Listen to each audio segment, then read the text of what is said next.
Welcome to Chapter 6, A Member of the Profession. The objectives are to explain what it means to be a member of the profession, explain the concept of professionalism, describe the foundations of scientific management and its application to healthcare management research and theory, understand the function and value of professional associations, and understand the significance of diversity in the workplace. The case study presented at the beginning of Chapter 6 presents two early career administrators as they begin their professional careers.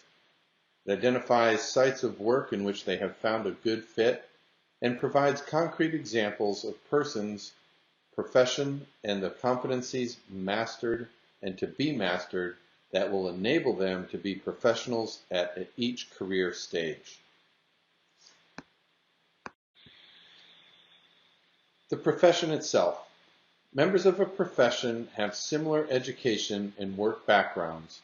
They rely on a network of formal and informal relationships to do their work and ascribe to shared norms. Professions share 5 attributes: systematic theory, authority, community sanction, ethical codes, and a culture. Professional associations to be familiar with are the American College of Healthcare Executives, also referred to as ACHE, Medical Group Management Association, or MGMA, which is also the certifying body for the American College of Medical Practice Executives, and the Association of University Programs in Health Administration, or ALPHA. The key is understanding and adherence to mission statements of organizations in which you work and organizations to which you belong. Another key is understanding that high standards of behavior influence management performance.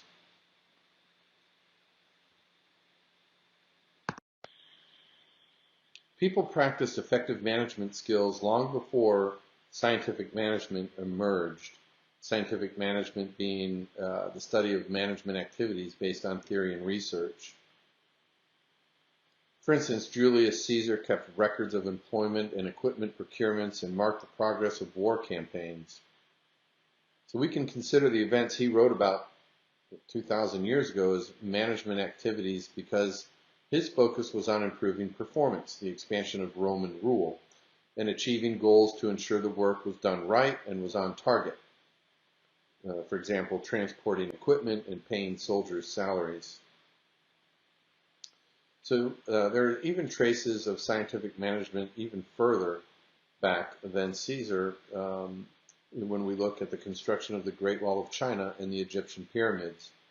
Chinese and Egyptian managers planned the projects, and they organized the workers and ensured that the work was done right and was on target. The social, political, and economic events spurred the development of scientific inquiry and the establishment of a formal discipline of management.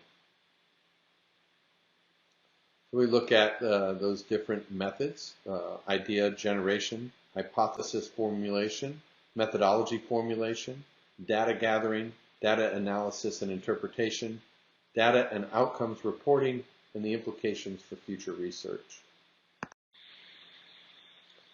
Frederick Winslow Taylor was a mechanical engineer. He studied efficiencies and applied scientific inquiry to the workplace. He was the first man in recorded history who deemed work deserving of systematic observation and study. So Taylor introduced time and management studies during which he would observe and record what the worker did and how long it took the worker to complete each task. Then he would redesign the work so that the time and effort were conserved and production efficiency was maximized. He proposed 4 principles of management: develop a science for each element of an individual's work, scientifically select and then train, teach, and develop the worker, cooperate with workers to make certain that work guidelines are followed, and then divide work and responsibilities between management and workers.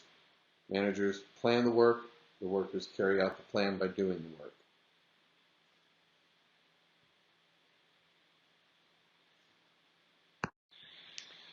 Henry Fayol was a Frenchman who managed a large coal mining company, and he proposed that workers be supervised by a single person charged with managing employees' tasks. And that helped establish a functional organizational structure for business.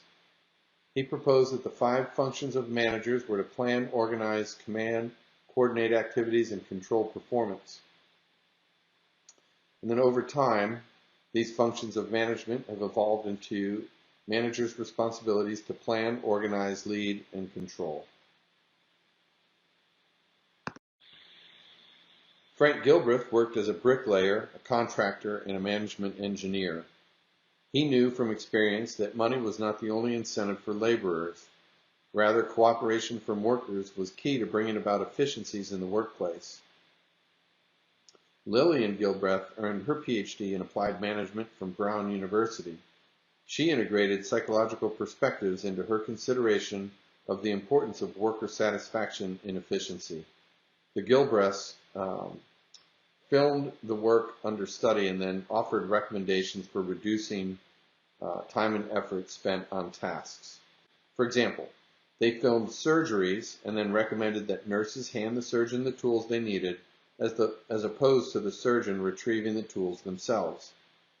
This change reduced operation time and benefited both caregivers and the patient. Henry Gantt was an American contemporary of Taylor and Gilbreth's. He was also a mechanical engineer and a management consultant.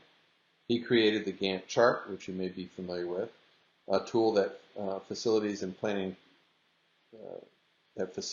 the planning and control of specific work projects.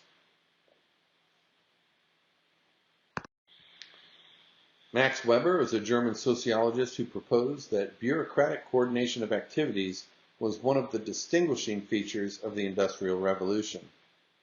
Rational principles guide the organization of bureaucracies. Activity is based on the relationship between people in varying positions of authority, which are characterized by a division of labor, a defined hierarchy, and rules and regulations. Weber also proposed that jobs consist of well-defined tasks and that authority is based on workers' positions in the organization. People work for salaries and pursue careers within that organization. Still, he was concerned about the depersonalization that could result from rationalization and the growth of bureaucracies.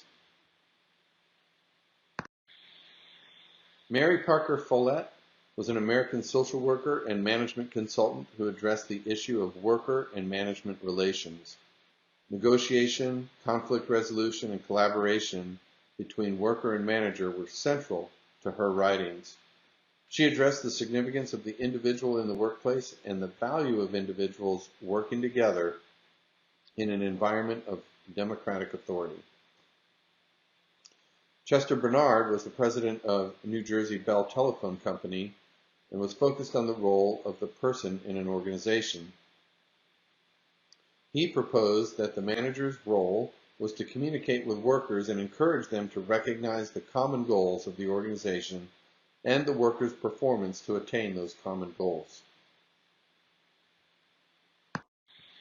Diversity is a list of characteristics including gender, race, ethnicity, education level, socioeconomic status, culture, language, religion, disabilities, sexual orientation, and age. It's an indication of an individual's background. So historically in the U.S., people were separated into different work or social circles, which led to disparities in access to advancement opportunities. Because of changes in demographics, socioeconomic status, and politics, people from diverse backgrounds are going to school together, working together, and providing and receiving health care from one another.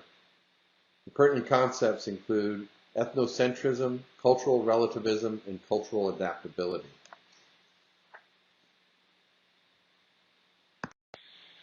Ethnocentrism is the tendency to judge aspects of other cultures based upon the standards, beliefs, and traditions of one's own culture. Cultural relativism is understanding another culture based on its own standards, beliefs, and traditions. And cultural adaptability is the willingness and ability to understand cultural differences and act upon that understanding to yield cooperative outcomes. Some points to remember include mastering professionalism continues throughout your career. And belonging to a profession means that members share similar education and work backgrounds, rely on a network of formal and informal relationships to do their work, and ascribe to shared norms. Belonging to healthcare professional organizations may facilitate professional development.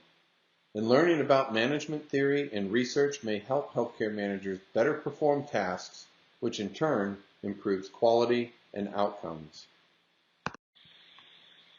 And finally, developing professionalism includes understanding professional roles and norms, working well with others, managing yourself, and contributing. Understanding diversity matters.